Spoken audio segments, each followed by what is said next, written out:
Voltage transformer is on the basis of Lenz's law, and based on what we've learned in general physics. When current on the left part of the voltage transformer, which called primary coil here, changes, and according to Lenz's law, magnetic field changes accordingly. And let's move on to the right hand side of the voltage transformer, which called secondary coil. When magnetic field changes, change in magnetic field leads to change in current on the output circuit. So we could get an AC power supply on the secondary coil, and the ratio of the number of the coils in primary and secondary coil is proportional to the ratio of the voltage.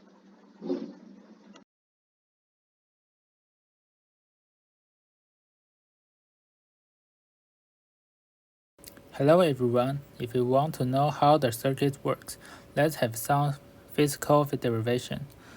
First, let's draw a RC integrator circuit.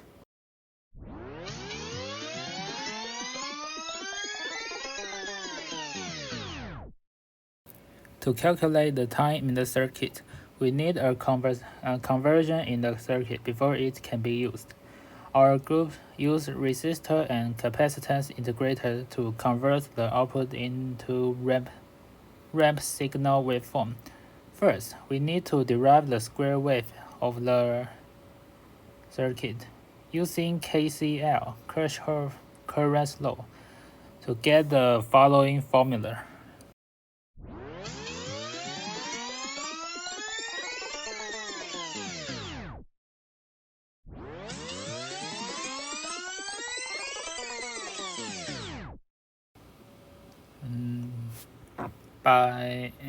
By this derivation, you can get the following relationship. From this, we can see that output terminal is integration of the input terminal.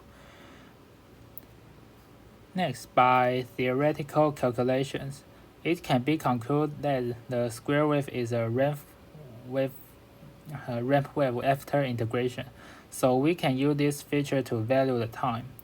We can set a value as long as this value, the output will have a change or move.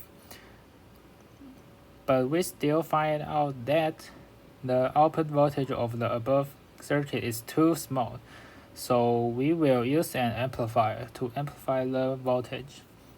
According to the calculation formula of the amplifier, it can be used to adjust the output magnification.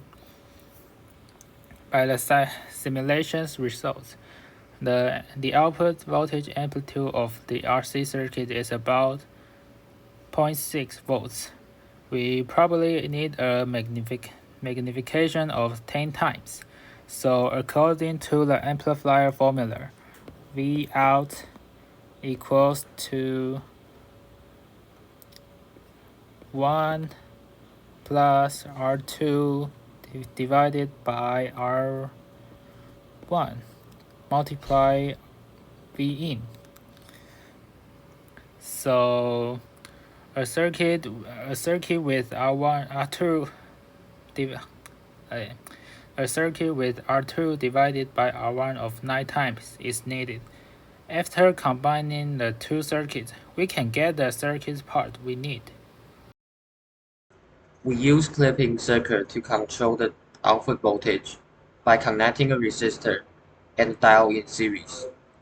The output voltage is the voltage of the diode. We assume that the diode satisfies the constant voltage drop model, which means the voltage drop is 0.7 volts. Then we can see that the output voltage won't be higher than 0.7, even though the input voltage is still increasing. For the second circuit, the two diodes are put in opposite directions. If the input voltage is positive, then the diode of the right-hand side will be cut off. Only the left-hand side will work. As mentioned before, the maximum value of the output voltage will be 0.7 volts. When the input voltage is negative, the diode of the left-hand side will be cut off, and this time the diode of the right-hand side will work. Now the minimum voltage of the output voltage is minus 0.7 volts. And the same principle can also be applied to sine wave.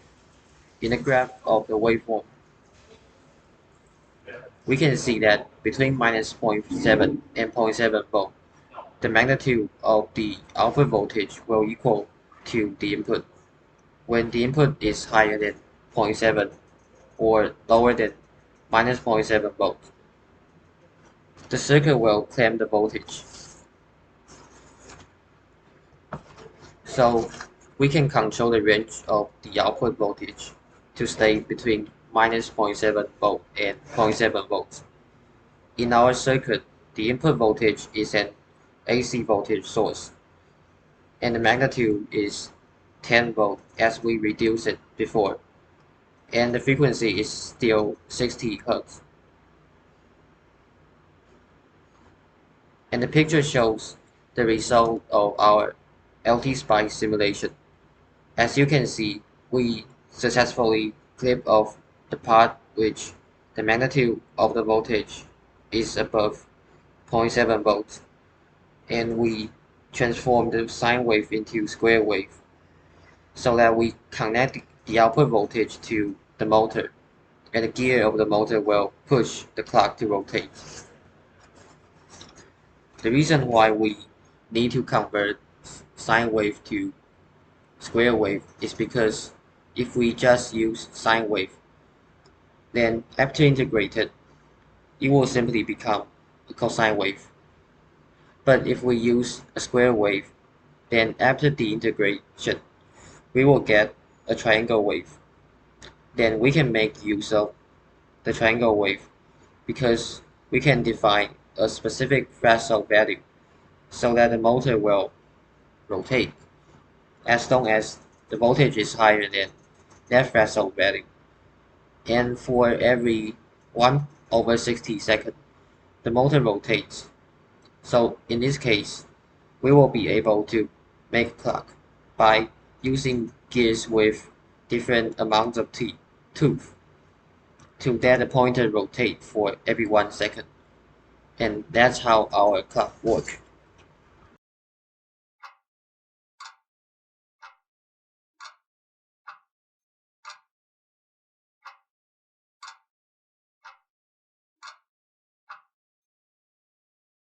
Now I'm going to introduce our gears and component. These pictures are the component we designed using CAD.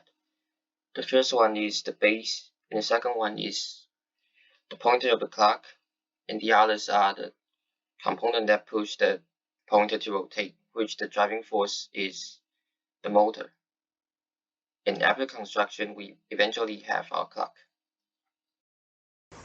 Now I would like to show the simulation of the clock design. It is implemented using Python. We will run the program to see how it works. First, we see the ideal clock model.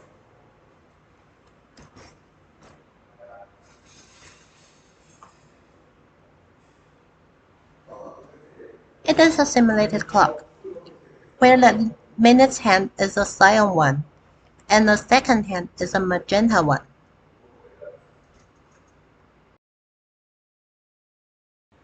Now we remove the board to see the detailed structure of the model.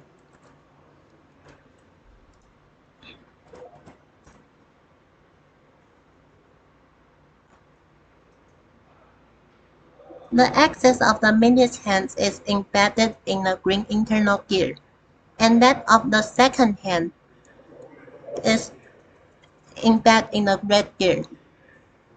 Note that the number of the teeth of the green gear should be 60 times larger than that of the green gear, but seemingly Python is not able to draw the gear with too many teeth.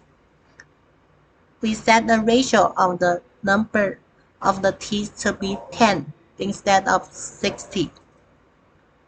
Now, we talk about the direction of the gears. The red gear, the yellow gears, and the green gears rotates in the same direction, while the orange gears rotate in the reverse direction. The rotation of the magenta axis is driven by the motor, and thus the red gear is driven, and the orange gears are driven, and then the yellow gears, the green gear, and finally the cyan axis embedded in the green gear. Now we are going to introduce about the physical principle of the rotation of the gears. The ratio of the number of the teeth of the red gear, orange gears, yellow gears, and the green gear in our realization would be 1 by 1, 1 by 1 by 60. As the number of the teeth of the gears is proportional to the angular velocity, the angular velocity of the red gear, orange gears, yellow gears, and the green gear in our realization would be 1 by 1 by 1 by 60 as well. Let's take a deeper sight to the graph. The gray cuboid denotes our design that can transmit a pulse per second and is connected with the motor, which is a white cylinder, and the motor is a source to bring the motivation to the clock system. Let's take a look at some graphs related to our innovation.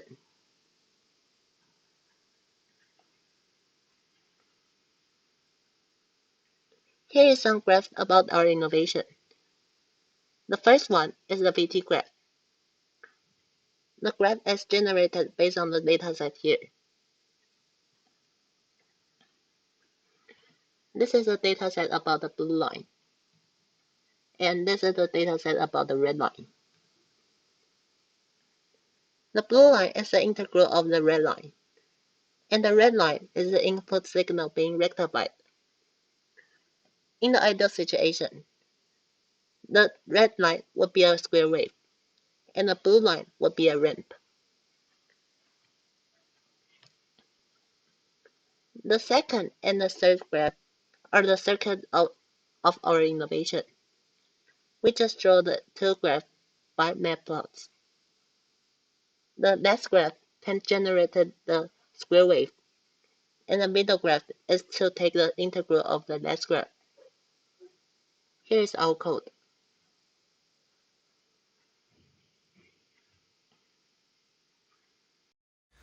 We've made some revision to our project.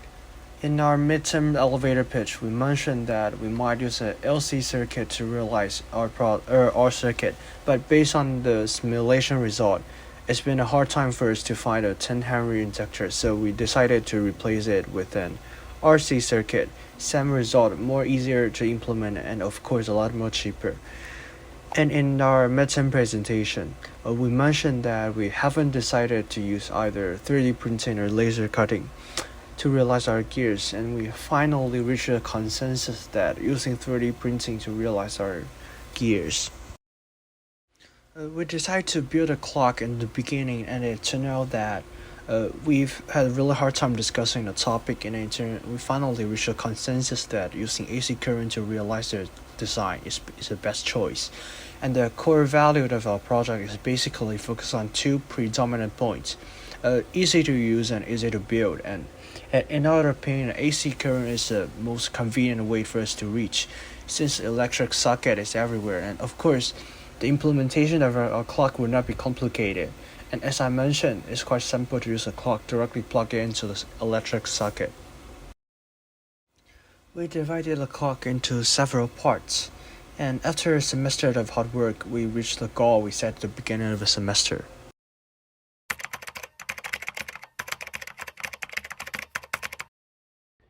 Participating in this project with lacking knowledge related to physical implementation such as circuit diagram, I am really fortunate to be assigned the tasks such as Python animation and to plot some results about our innovation.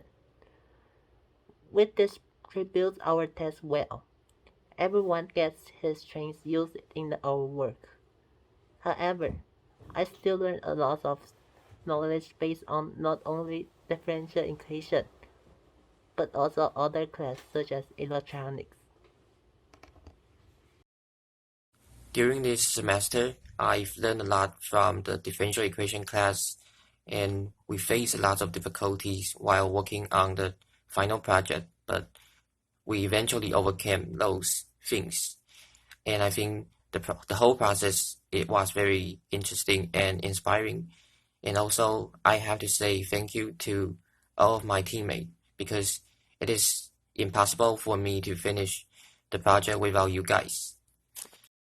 On the road to finish our project, we've already faced a lot of difficulties. And in this class, and we use a lot of tools to solve our project. Like we use Python to simulate our circuit, and it's really been a hard time to build and spice using Python. And I'll talk about the most important part. And we build the gears in a hurry, so we don't have permission to. There's 3D printers in NYCU, so we made someone who have permissions and who have access to 3D printers in Tsinghua University. So, and when I look back from this semester, and I did learn a lot of things. For example, using Python or a lot of other softwares to solve our problems. And so, thank you, Professor Remy and TA Gracious. In the production of this project, I learned a lot of manual skills and how to find appropriate value of resistor and capacitor in simulations.